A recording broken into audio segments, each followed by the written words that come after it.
Știai că poziția în care dormi îți poate afecta sănătatea mai mult decât crezi?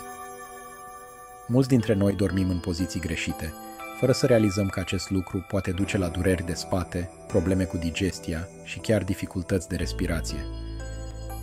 În acest video vei descoperi care este cea mai sănătoasă poziție de somn, ce poziție ar trebui să eviți și câteva soluții simple pentru a transforma somnul într-o sursă de sănătate și energie. Începem cu poziția pe spate, care este una dintre cele mai benefice poziții pentru coloana vertebrală. Dormitul pe spate permite coloanei să se relaxeze în mod natural și previne durerile lombare și cervicale. Totuși, această poziție nu este recomandată persoanelor care suferă de apnee în somn sau care sforăie, deoarece poate îngreuna respirația. Dacă preferi să dormi pe spate, încearcă să pui o pernă mică sub genunchi pentru a menține coloana într-o poziție neutră și confortabilă. Cea mai recomandată poziție de somn este dormitul pe o parte, în special pe partea stângă. Aceasta este poziția care reduce presiunea asupra inimii, favorizează digestia și ajută la eliminarea toxinelor prin sistemul limfatic. Dormitul pe partea stângă este benefic pentru persoanele care suferă de arsuri gastrice, reflux sau probleme digestive. Totuși, dacă perna nu este potrivită și nu susține capul corespunzător, poți avea dureri la nivelul umerilor și gâtului. Soluția este să alegi o pernă fermă care să păstreze capul în linie cu coloana vertebrală, astfel încât întregul corp să fie relaxat.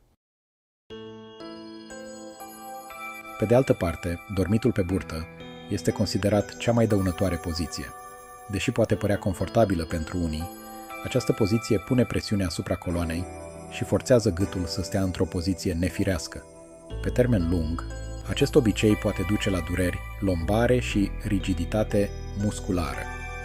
Dacă nu poți renunța la această poziție, o soluție simplă este să pui o pernă sub abdomen pentru a reduce presiunea asupra spatelui. Există și greșeli frecvente care îți pot afecta somnul, indiferent de poziția în care dormi. Printre acestea se numără folosirea unor perne nepotrivite care nu oferă suportul necesar, dormitul pe saltele prea moi sau prea dure și lipsa unei rutine constante înainte de somn.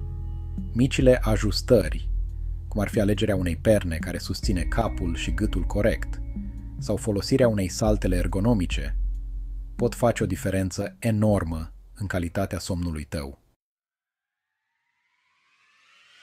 Poziția în care dormi influențează mai mult decât îți dai seama. Dacă te trezești obosit sau cu dureri de spate, încearcă să dormi pe partea stângă și fă mici ajustări în funcție de nevoile corpului tău. Amintește-ți că un somn odihnitor este esențial pentru sănătatea ta generală și pentru o viață echilibrată. Dacă ți-a plăcut acest video și ai aflat lucruri noi, nu uita să te abonezi la canal pentru mai multe sfaturi despre cum să trăiești sănătos.